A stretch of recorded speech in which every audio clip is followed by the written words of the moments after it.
Alors dans cette vidéo, on va apprendre quand on a un nombre complexe à calculer un argument de ce nombre complexe.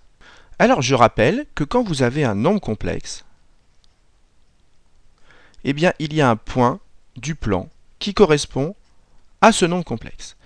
Si vous vous donnez un nombre complexe z, pour savoir quel est le point qui va lui correspondre, vous écrivez z sous la forme algébrique, c'est-à-dire sous la forme a plus ib avec a et b réels, et le point qui va correspondre à z, c'est tout simplement le point M de coordonnées AB. Et le point M qui dépend de z, ce point M, on l'appelle le point d'affixe z.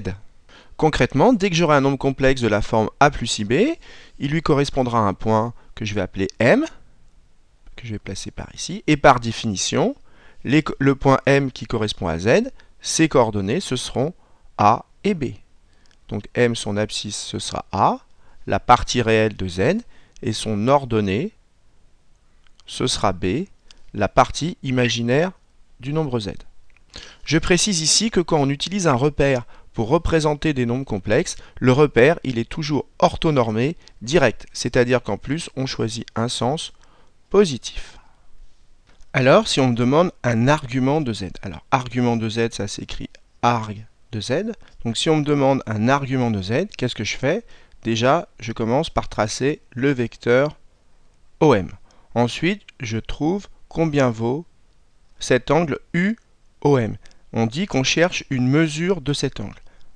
Et si par exemple cet angle mesure pi sur 4, eh bien j'écrirai tout simplement qu'un argument de z, c'est pi sur 4. Donc en fait, argument de z, c'est quoi? C'est une mesure de cet angle. Donc argument de z, c'est quoi? Un argument, c'est tout simplement une mesure de l'angle UOM. Voilà la définition d'un argument de z. Donc la première technique pour trouver un argument d'un nombre complexe, c'est de trouver premièrement le point M qui correspond à Z, ici c'était ce point-là, et ensuite pour trouver un argument, vous avez juste à trouver la valeur de l'angle UOM, c'est ce qu'on appelle sa mesure. Donc ce qui est très important de comprendre, c'est que cet angle UOM, c'est ce qui correspond à argument de Z. Alors faisons tout de suite un exemple. Si on me demande un argument de I. Je rappelle qu'un argument de z, c'est quoi? C'est une mesure de l'angle entre le vecteur u et le vecteur OM, où M, c'est le point qui correspond à z. Il faut bien comprendre que M, c'est le point qui correspond à z. Donc, un argument de I, ce sera quoi? Ce sera une mesure de l'angle U au A, où A, c'est le point qui correspond à I. Donc, la question est, quel est le point qui correspond à I? Pour le savoir, il suffit d'écrire I sous forme algébrique et le point qui correspondra à I, ça sera le point de coordonnées AB. Donc j'écris I sous forme algébrique. Alors I, ça s'écrit 0 plus I fois 1. J'ai rien changé. Si je calcule I fois 1, ça fait I. Plus 0, ça fait bien I.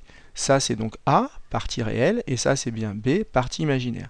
Donc quel est le point qui correspond à I? Ça sera le point de coordonnées 0, 1. C'est-à-dire abscisse 0, ordonnée 1, c'est-à-dire exactement ce point-là, que je vais appeler A. Voilà. Et donc, un argument de I, c'est une mesure de l'angle UOA, c'est-à-dire c'est une mesure de cet angle-là. Et comme ici, on est dans un repère orthonormé, cet angle, il mesure pi sur 2. Et donc voilà, j'ai déterminé un argument de I sans aucun calcul, juste en utilisant la définition. Donc je répète encore une fois pour être sûr que tout le monde ait bien compris. Si on me demande un argument de z, première étape, je trouve le point qui correspond à z, comme on l'a expliqué ici. Et une fois que j'ai trouvé le point qui correspond à z, eh bien un argument de z, c'est l'angle entre le vecteur u et ce vecteur OM. Voilà où on lit argument de z. Alors faisons un deuxième exemple. Si on me demande un argument de moins 2, première étape, je trouve le point qui correspond à moins 2, c'est-à-dire dans la définition, c'est le point qui correspondait à M. Donc moins 1, moins 2, c'est ce point-là qui correspond à moins 2 que je vais appeler B. Donc ici, j'ai mon vecteur OB. Et donc par définition, où est-ce que je lis l'argument? L'argument, c'est une mesure de cet angle-là entre le vecteur U et le vecteur OB. Donc je l'écris, argument de moins 2, c'est une mesure de l'angle U OB. Et comme ici on fait un demi-tour, cet angle mesure pi. On a donc démontré qu'un argument de moins 2, c'est pi. Alors pour ceux qui ne voient pas pourquoi moins 2 correspond au point B, je vais expliquer. Quand vous avez un nombre complexe et vous cherchez le point qui lui correspond, vous écrivez ce nombre complexe sous la forme a plus ib, et le point qui lui correspond aura pour coordonnées a et b, c'est-à-dire partie réelle, partie imaginaire. Donc pour savoir quel est le point qui correspond à moins 2, on commence toujours par écrire le nombre complexe sous la forme a plus ib. Donc ici, moins 2, je vais l'écrire sous la forme a plus ib. Ça me donne moins 2 plus i que multiplie 0. Si je calcule i fois 0, ça fait 0, plus moins 2, ça fait moins 2. Donc ici, j'ai rien changé, j'ai bien moins 2. Simplement, l'intérêt, c'est qu'ici, je vois la partie réelle, et ici, je vois la partie imaginaire. Donc le point qui correspond à moins 2, il aura pour coordonnées a et b, c'est-à-dire moins 2 et 0. Et moins 2, 0, c'est exactement ce point-là. Voilà pourquoi le point B correspond à moins 2. Alors pourquoi dit-on un argument et pas l'argument? Tout simplement, ici, regardons, reprenons l'exemple, l'angle UOB, j'ai dit qu'il mesurait pi, mais je pourrais très bien dire qu'il mesure pi plus un tour complet, c'est-à-dire plus 2pi. Donc si j'écris que l'angle UOB, il mesure pi plus 2pi, c'est-à-dire plus un tour complet, une autre mesure de l'angle UOB, c'est 3pi. Et donc, on voit qu'un angle, il a plusieurs mesures, et comme les arguments sont liés aux mesures, eh ben, on peut avoir plusieurs arguments pour un même nombre complexe. Je pourrais très bien écrire que argument de moins 2, un autre argument de moins 2, c'est 3pi. Mais ces deux nombres, ils sont égaux à 2pi près. Et tous les arguments d'un même nombre complexe sont égaux à 2pi près. Donc un nombre complexe, il a plusieurs arguments, mais ils sont tous égaux à 2pi près. Et donc on ne doit pas dire l'argument, mais on doit dire un argument. Alors deuxième précision que je voudrais faire, pour définir l'angle entre deux vecteurs, il faut que ces deux vecteurs soient non nuls. Parce que si vous avez un des deux vecteurs qui n'est pas nul et que l'autre est nul, ça n'a aucun sens de définir un angle entre un vecteur et un autre vecteur qui est nul. Donc pour définir un angle de deux vecteurs, il faut que les deux vecteurs soient non nuls. Alors ça veut dire ici que le vecteur u et que le vecteur OM doivent tous les deux être non nuls. Alors le vecteur u, il est toujours non nul parce que c'est un vecteur du repère, mais le vecteur OM, si m est en haut, c'est du coup un vecteur nul. Donc pour que le vecteur OM ne soit pas nul, il faut que m ne soit pas en haut.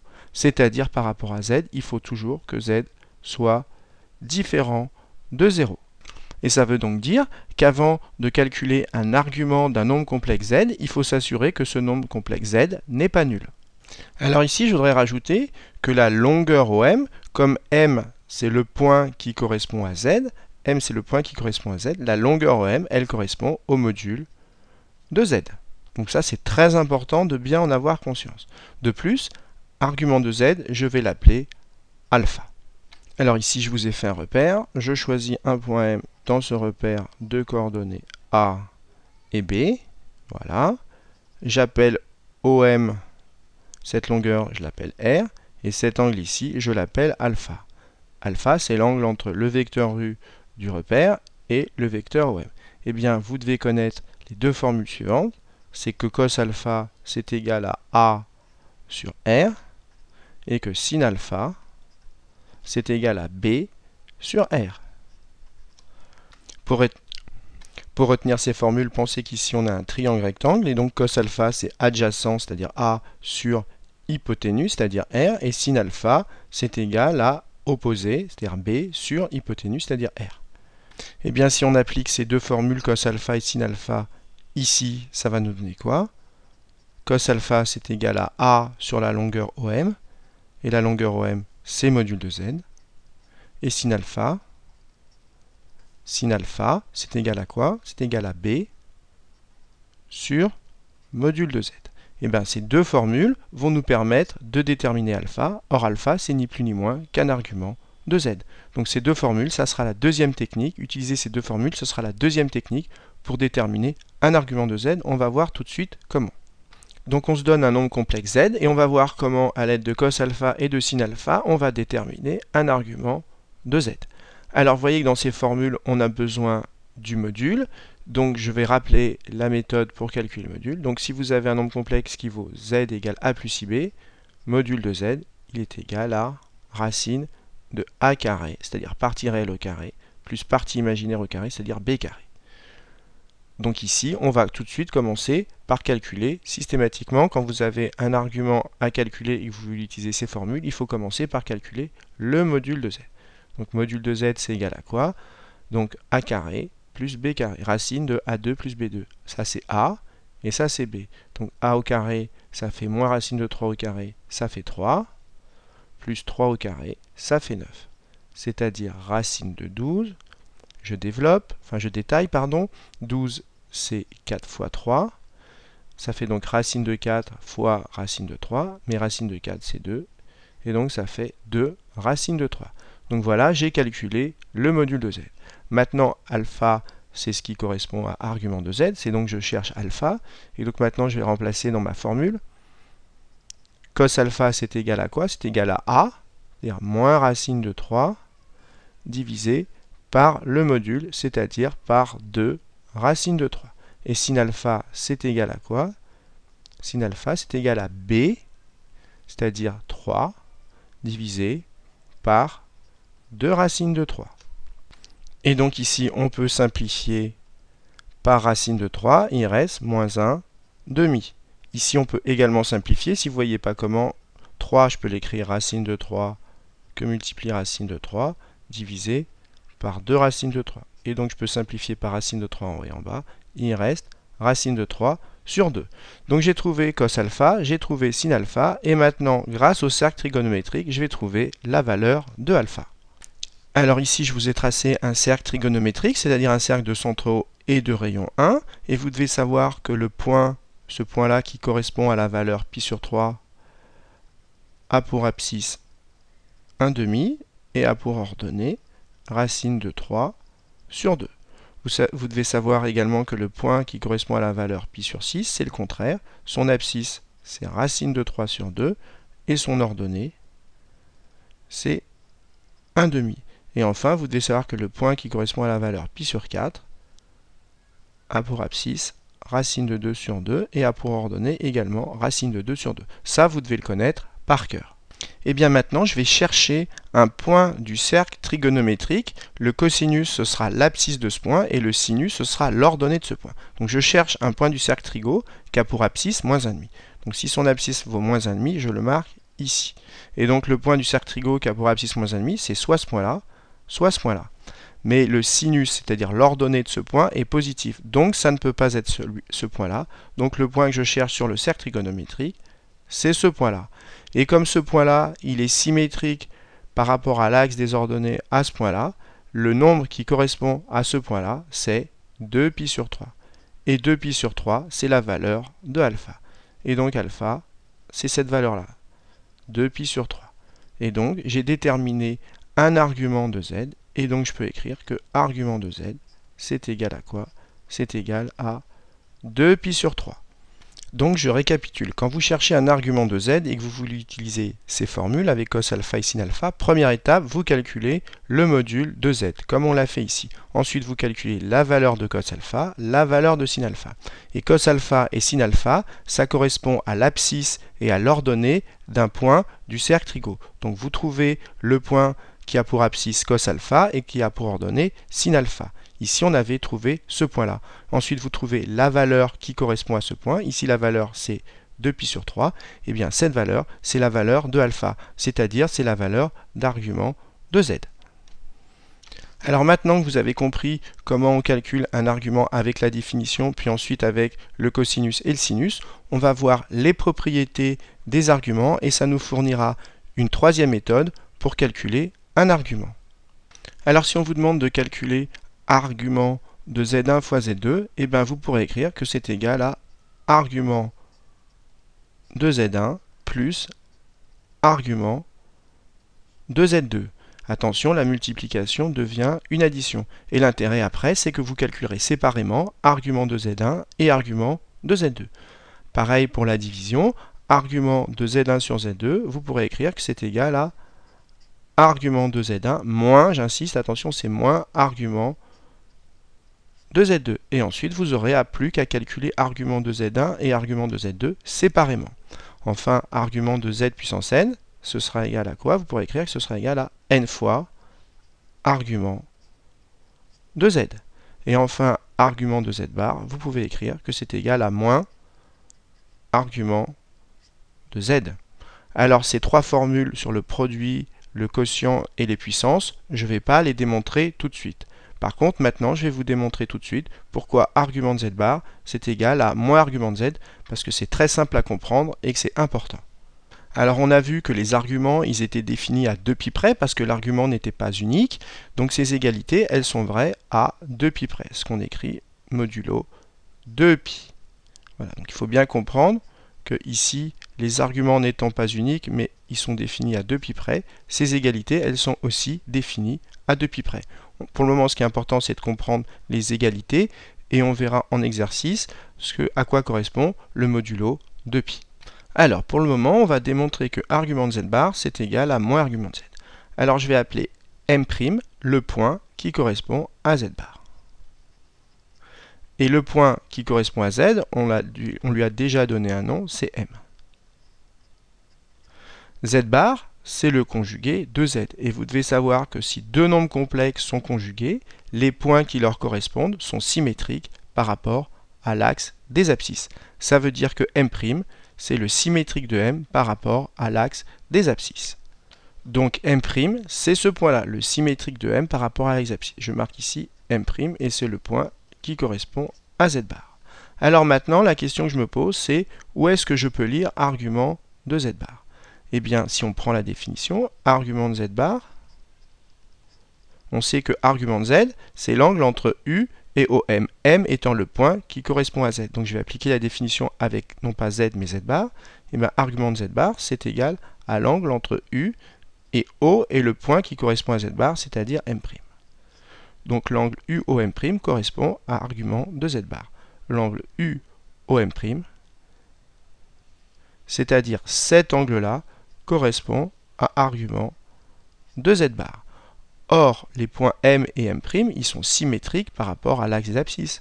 Donc cet angle-là et celui-là, ils sont opposés. Et comme cet angle-là correspond à argument de Z et que cet angle-là correspond à argument de Z bar, eh bien argument de Z bar, c'est égal à moins argument de Z, d'où la propriété. Alors maintenant, on va apprendre à utiliser ces propriétés pour déterminer des arguments.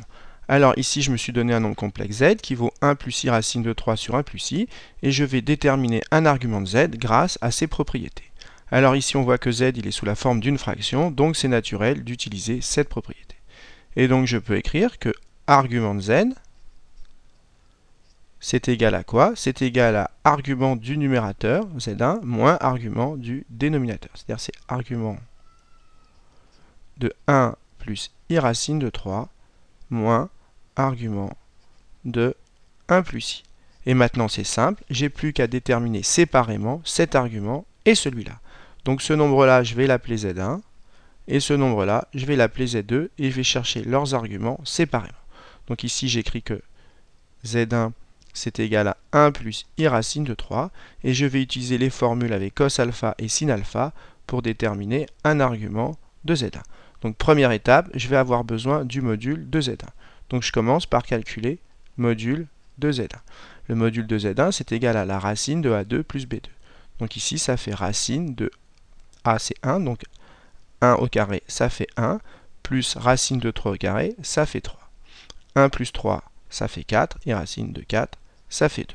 Donc voilà, j'ai calculé le module de z1. Maintenant, je vais calculer le cosinus et le sinus. Alors ici, au lieu d'utiliser alpha, je vais appeler ça alpha 1. Alpha 1, c'est un argument de z1, et donc je peux écrire que cos alpha 1, c'est égal à a sur module de z1, c'est-à-dire 1 sur le module de z1, c'est-à-dire sur 2, et sin alpha 1, c'est égal à quoi? C'est égal à b, c'est-à-dire racine de 3, divisé par le module de z1, c'est-à-dire par 2. Et maintenant, je vais devoir trouver alpha 1 grâce au cercle trigonométrique. Alors je procède toujours de la même façon, je cherche un point du cercle trigonométrique, cos alpha 1 c'est l'abscisse de ce point, sin alpha 1 c'est l'ordonnée de ce point. Donc je cherche un point du cercle trigo qui a pour abscisse 1,5. C'est-à-dire que son abscisse il est ici. Et donc le point c'est soit celui-là, puisque le point il est sur le cercle trigonométrique.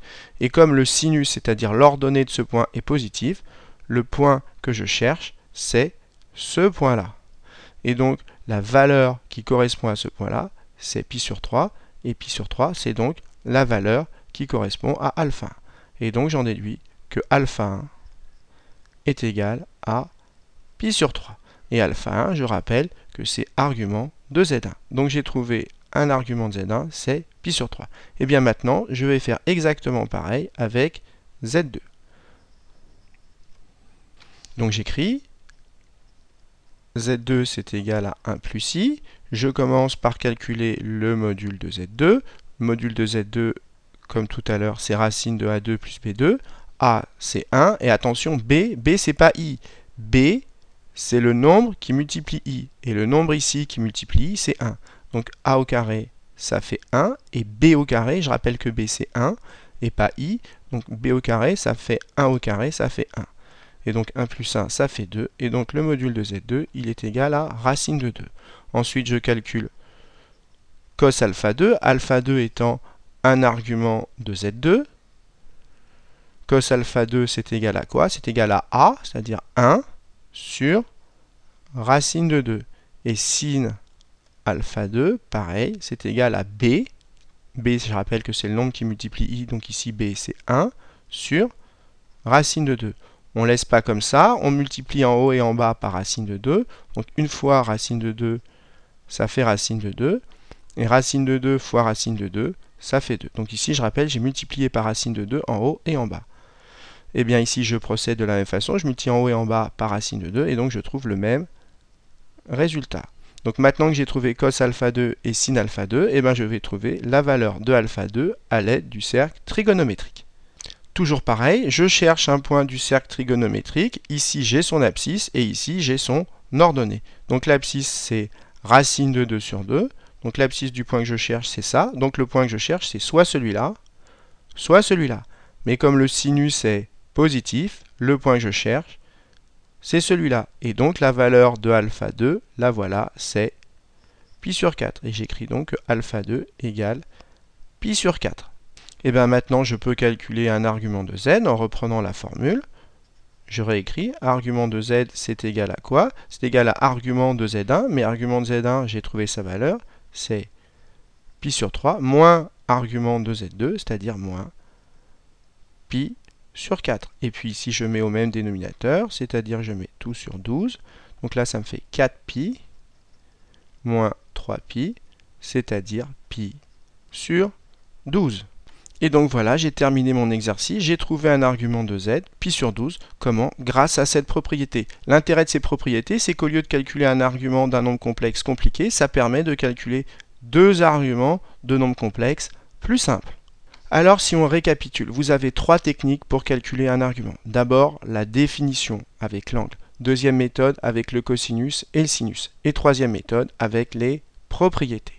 Donc maintenant que vous avez appris à calculer un argument, dans la prochaine vidéo, on va apprendre à utiliser les arguments pour calculer des angles.